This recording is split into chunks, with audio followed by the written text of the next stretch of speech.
Hey, man! Hey! Welcome back to the vlog. Welcome back, man. Let me straighten this out. Y'all looking a little musty today. Bro, we're probably the most mustiest. All right. I'm a little musty. All right.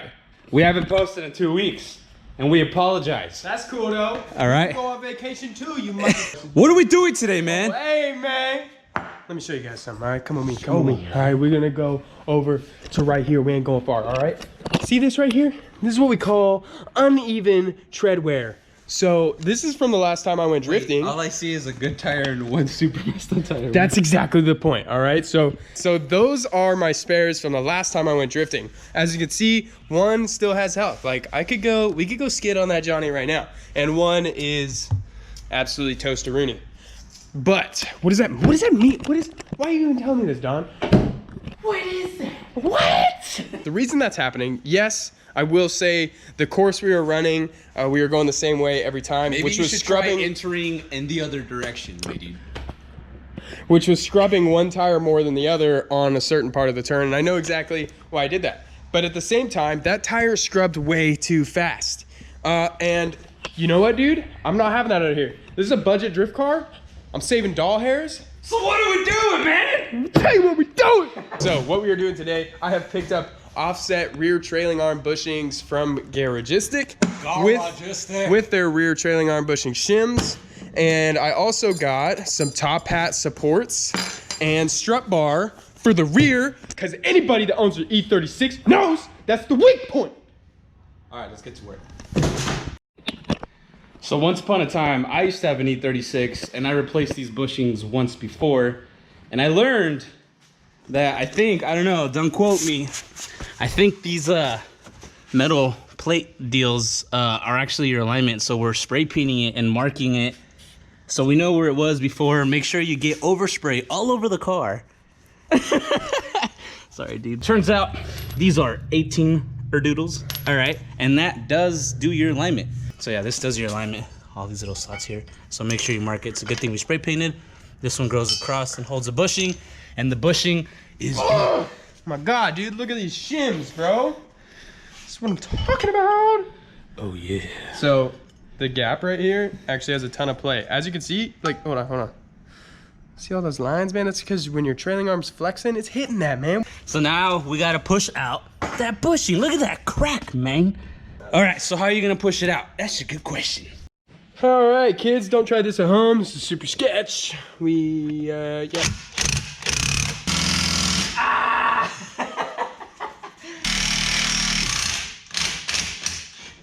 All right, guys. So this is step one. Totally not the right way to do this, but we chose to do it. Instead of taking the whole bushing out, we took the center core out because this was blocking us. And now we're gonna try to just get the rubber bushing out and probably fail, but check it out, dude, sick. Tip Auto, we're all about critical thinking skills.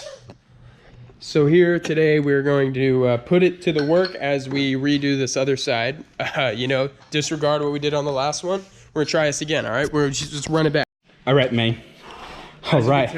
It is dark outside. We had to run one errand, but on top of that, this was an absolute battle and a half. And we had to do a number to it, bending in the shims, drilling the bushing out in 2 spots, and then so it creates a weak point, bending it in to where it would be smaller than the diameter of this, loosen it, beat it with a hammer a million times, and pull it out. When it was in there, so pretend this lip is pressed all the way over here. Once we drilled all the rubber around, we started hammering it with a flathead and a hammer, started hitting it, let it cave in on itself, and that's how we got the bushing out. I know we could have gone to probably O'Reilly's and got a different press, but the one we had, it wasn't long enough to fit all the attachments. Yeah. Hey, man! We're on day 2. day 2. These shims, they go right here. Yeah, they just came out of the freezer, so... Ice cold. Ice cold, go, man. I already see the condensation. They're so shrunk. They're so shrunk right now. Oh my, it's gonna not fit. Oh my. Yeah. Yeah, that doesn't look like Dude, it's not even close. Oh my God.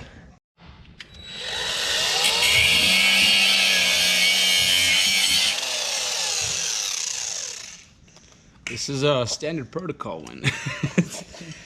I don't really recommend doing this, but for these shims, I figure this is the smartest way going about it. We'll just... Yeah, we'll explain this. Because now I can get it over onto it, Yeah, and I can hammer it. Hold on. Okay, so... It's on there.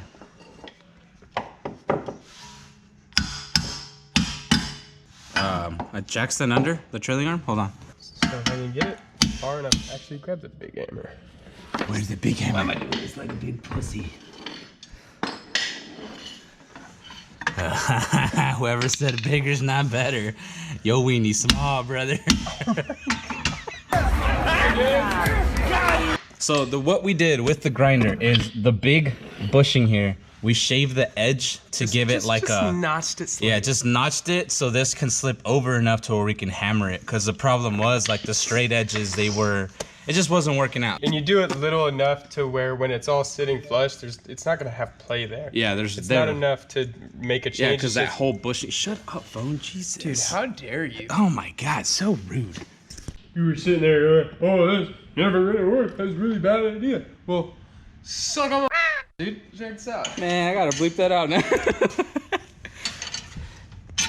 Yeah. So again, you see that little shave? Just the slightest, just a wee, just a little. You know what? A smart person probably would have used some grease and maybe put everything in the freezer first. All you need to know is that Diff Auto has it under control. Okay? Fucking takes 2 days to do this shit. It's under control. So one little Diff Auto tip that we got over here is you got to make sure that your brake line is at absolute limits and make sure. Nah, for real. So in order to bolt this back up into the chassis, it was like super hard and annoying on the other side. And we found out if we take out the spring and we detach the coil, that gives us enough room and movement and play to get this back in here. So we're gonna jack it up, throw this back in the chassis, right? And then with the spring out of the perch, that gives us enough room to where we can bolt it. Once we bolt it, we slammed on this down, put the spring back in. Since this is the halfway point between the mounting points, it's putting a ton of tension on the spring as I try to adjust it. So that's why it's gonna free up that space. And I watched a bunch of videos on this and no, we don't watch any videos. No, we know how to do, no, we know what we're doing, dude, all right? I've watched a bunch of on this and nobody did this. They were all like, yeah, you know, just bolt it right up, dude. And that is 100% false. Like, so not how this is happening. So, so what I'm gonna do is I'm gonna bolt this back in. I just said that. Just do it. And we're going. Okay. So the coilover bolt's back in there. We're gonna let the spring. There you go. Pow! And then we can jack this up now. Yeah. Oh, look at that, Don. Ooh, look how easy that. Okay, you went too much. Okay, too much. Okay. Next, you want to be primitive and use a ratchet when there's power tools. I just want to make sure that. No, you send it, dude. So once we have the Primo paint job all lined up, there's other methods. Obviously, you can probably like Sharpie and trace around the metal shim. But we got that. Springs back in, jack up from the bottom, the whole hub, dropping your coil. Don's already on it, putting on coilover bolts. We're gonna put on the wheels, then we're gonna drop the car, and with the car, what are you doing? So once you put all the wheels, we're gonna drop the car, and then with the weight on the coils, we're gonna undo the hardware, and finally install the strip bar. I'm still sweating. Same. It's 105. Just an average day. So now that we've dropped the car on all fours, Don's currently taking off the coilovers. And like I said, we're gonna do a strut bar. We were having massive fitment issues with Garagistic strut bar. I don't know if that's a common thing. It's like the top of the hats, they're at an angle anyways, and that bar is perfectly Yeah, flat. so the top hats, they sit, like the top of his frame sits like this, and the strut bar comes in like straight. So that's why nothing's lining up. But who knows? We're maybe doing something wrong, but as it sits, we tried troubleshooting and doing a couple different things, and the bar did not line up at all. We might be doing something wrong, but yeah, we're on a time crunch right now because we're trying to get tires so we can make a sick video tomorrow. And tomorrow for us. I don't have time to with that, so yeah, it is what it is. But anyways, man, thank you for watching today's video. Comment, like, subscribe. Yeah. Hey, the bushings were easy. Wait. Put your bushings in the freezer. Don't forget. Tell your friends, man. All right, cool. Bye. Let's go. Yeah, put your bushings in the freezer and do the little shim thingy. It makes life easy.